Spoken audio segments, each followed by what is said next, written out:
Hello everyone. तो first of all welcome to all my dear student on my YouTube channel Krishna physics classes. तो आज बच्चों हम बात करने जा रहे हैं मैथमेटिक्स में एक और इम्पॉर्टेंट टॉपिक के बारे में जिसका नाम है मैट्राइसिस। तो मैट्राइसिस में हम एक लेक्चर में स्टडी कर चुके थे जिसमें हमने बताया था कि what is the definition of the matrix, how many types of the matrix, row matrix, column matrix, identity matrix, है ना, रेक्टेंगुलर मैट्रिक्स बताया था, जिसमें अपर ट्रायंगुलर मैट्रिक्स बताया था, लोअर ट्रायंगुलर मैट्रिक्स बताया था, जीरो मैट्रिक्स बताया था, और इसमें क्या बताया था, और आइडेंटिटी मैट्रिक्स के बारे में डिस्कस किया था। तो कई टाइप के मैट्रिक्स के बारे में हमने डिस्कशन किया हुआ था।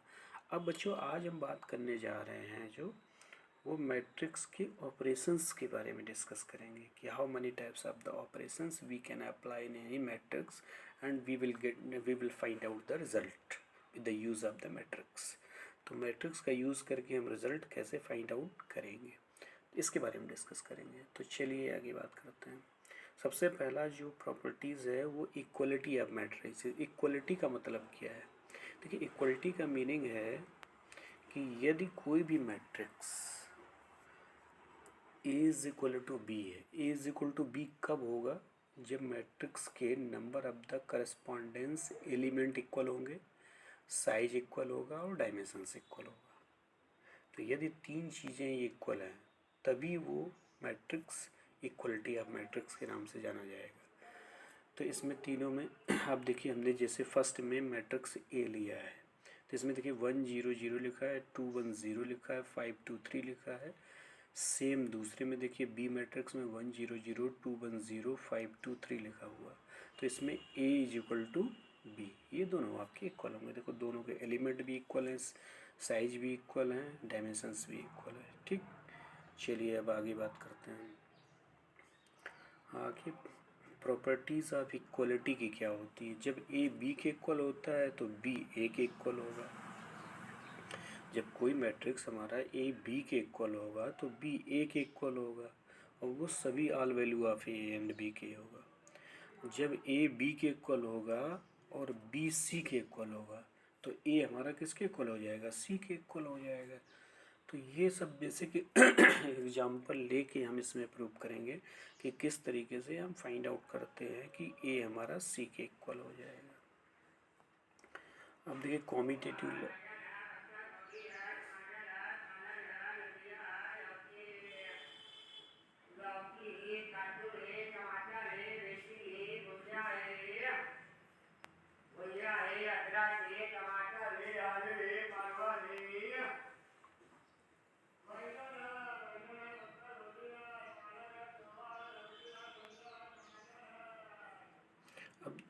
अब देखिए इसमें देखिए कॉम्यूटेटिव लॉ की बात करते हैं। कॉम्यूटेटिव लॉ में क्या होता है? ए प्लस बी जो होता है वो बी प्लस ए के इक्वल होता है।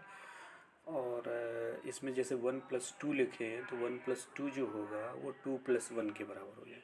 तो दोनों का एडिशन सेम होगा, दोनों का एडिशन क्या होगा? सेम हो जाएगा। तो A plus B plus C. अब देखिए एसोसिएटिविटी लॉ में क्या करते हैं? A plus B plus C equal to A plus B plus C. तो एसोसिएटिविटी लॉ में दोनों का सम जो होता है वो हमेशा इक्वल होता है। ठीक, अब देखिए कुछ ऑपरेशंस और हैं। A plus 0 is equal to 0 plus A is equal to A, मतलब ए में 0 जोड़ दिया जाए, मतलब किसी भी मैट्रिक्स में या 0 ऐड कर दिया जाए तो उसके मैट्रिक्स पर कोई इफेक्ट नहीं पड़ता है, उसका मैट्रिक्स वही रहता है। तो इस तरीके से हमने कहा है कि ए प्लस 0 या 0 plus A is equal to A होगा। अब ए प्लस माइनस ए की वैल्यू क्या होती है? 0 होती है। ए प्लस माइनस ए का मतलब क्या है कि ए प्लस ए इनवर्स हो गया है ना। तो ये मैट्रिक्स में आप फाइंड आउट कर सकते हैं। जैसे ए हमने दिखाया है, अब ए माइनस बी करना हो तो ए माइनस बी कैसे करेंगे? ये ए से बी को सब्ट्रैक्ट करते जाएंगे, और मतलब हम जैसे कॉलम का एलिमेंट लेंगे तो कॉलम को कॉलम से सब्ट्रैक्ट करते जाइए। फर्स्ट कॉलम से सेकंड कॉलम से थर्ड कॉलम से, और इसके बाद आपको ये मिल जाएगा। ठीक, तो ये ऑपरेशन हम अप्लाई करते हैं। आगे देखिए एडिशन और सब्ट्रैक्शन, इसमें भी वही सेम प्रोसेस होता है कि सम और difference of two matrix A and B of the same size, है ना, C I J equal to A I J plus B I J के बराबर होता है। तो इस तरीके से हम किसी भी मैट्रिक्स का एडिशन भी निकाल सकते हैं, सब्ट्रैक्शन भी फाइंड आउट कर सकते हैं। स्केलर मल्टीप्लिकेशन ऑफ मैट्रिसेस क्या होता है? स्केलर मल्टीप्लिकेशन में क्या होता है कि हम कोई एक कांस्टेंट लेते हैं, जैसे के ले लिया तो के की वैल्यू एकदम 4 ले रहे हैं, तो एक मैट्रिक्स हमने लिया है, तो यहाँ पर 4 का मल्टीप्लाई करेंगे, तो 4 का मल्टीप्लाई तो 12 आ जाएगा, फिर -4 हो जाए, फिर 8 हो जाएगा, फिर 4 हो जाएगा, फिर 8 हो जाएगा, फिर -12 हो जाएगा, फिर 16 हो जाएगा, और फिर 4 हो जाएगा। तो इस तरीके से ये scalar multiplication of the matrices. Transpose of matrix का मतलब क्या होता है? ट्रांसपोज का मतलब ये होता है, ट्रांसपोज का मतलब क्या होता है? ट्रांसपोज का मतलब ये होता है कि जो कॉलम को रो में कन्वर्ट कर सकते हैं या रो को कॉलम में कन्वर्ट कर सकते हैं, तो इस तरीके के मैट्रिक्स को ट्रांसपोज ऑफ मैट्रिक्स बोलते हैं। इस तरीके से वैल्यू निकालेंगे। सिमेट्रिक मैट्रिसेस का मतलब क्या है? सिमेट्रिक का मतलब होता है a square matrix is symmetric if it is equal to its transpose. तो ए जो होता है ये ट्रांसपोज के बराबर होता है, तो ए की value A B B D लिखी है, और ए ट्रांसपोज क्या होगा? ए बी, तो रो को कॉलम में, अब जैसे ए बी बी डी लिखी है, तो ये रो में है तो इसको कॉलम में कन्वर्ट कर देंगे, ठीक। तो ए जो होगा वो ए ट्रांसपोज के इक्विवेलेंट हो जाएगा, इसी को सिमेट्रिक मैट्रिसेस के नाम से जानते हैं। इनवर्स ऑफ मैट्रिक्स में क्या होता है? 2 प्रॉपर्टी होती है। इनवर्स का मतलब कैसे निकालते हैं?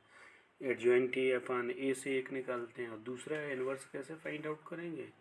मतलब कि ए ले, ए का इनवर्स ले लें, इनवर्स, और दोनों का मल्टीप्लाई कर दें, यदि आइडेंटिटी मैट्रिक्स के बराबर आ जाता है तो ये एक बेसिक प्रॉपर्टी हो जाती है ना, कि inverse of square matrix A if it exist is unique matrix A inverse, then A into A inverse into A is equal to I हो जाएगा। कुछ ऑपरेशंस हैं, जैसे ए बी इनवर्स निकालेंगे तो बी इनवर्स ए इनवर्स का inverse करेंगे ए के बराबर हो जाएगा, ए ट्रांसपोज का इनवर्स करेंगे तो ए इनवर्स ट्रांसपोज के बराबर, के का इनवर्स करेंगे तो 1/k ए इनवर्स के बराबर आ जाएगा। तो square matrix that has inverse is called non singular matrix बोलते हैं। A matrix that does not have inverse is called singular matrix होता है। Square matrix have inverse except when the determinant is 0, when the determinants of the matrix is 0 the matrix singular होता है। तो इस तरीके से बेसिक प्रॉपर्टी है। कुछ ये property A inverse is equal to Y होता है, तो ए इनवर्स की वैल्यू कैसे निकालें? एडजॉइंट ए अपन ये फाइंड आउट करेंगे। तो ये बेसिक प्रॉपर्टीज़ है कि कभी भी हमें जो किसी भी मैट्रिक्स का इनवर्स फाइंड आउट करना, तो सबसे पहले we have to find out the adjoint A. Adjoint A कैसे निकालते हैं? एडजॉइंट ए के लिए सिंपल सा formula A11 A12 A13 A21 A22 A23 A31 A32 A33, वही फार्मूला लगा कर इसकी वैल्यू फाइंड आउट कर लेंगे, तो ए इनवर्स निकालेंगे। और मॉड ए निकालना जानते हैं, मॉड ए, तो मॉड ए फाइंड आउट करेंगे। तो इसके लिए हमें इस पर बेसिक प्रॉब्लम भी डिस्कस करेंगे आगे, तो इसकी बात करेंगे। तो चलिए, okay, thank you to all for watching my video. Please like and subscribe my YouTube channel Krishna physics classes. Thank you to all for watching my video. Okay.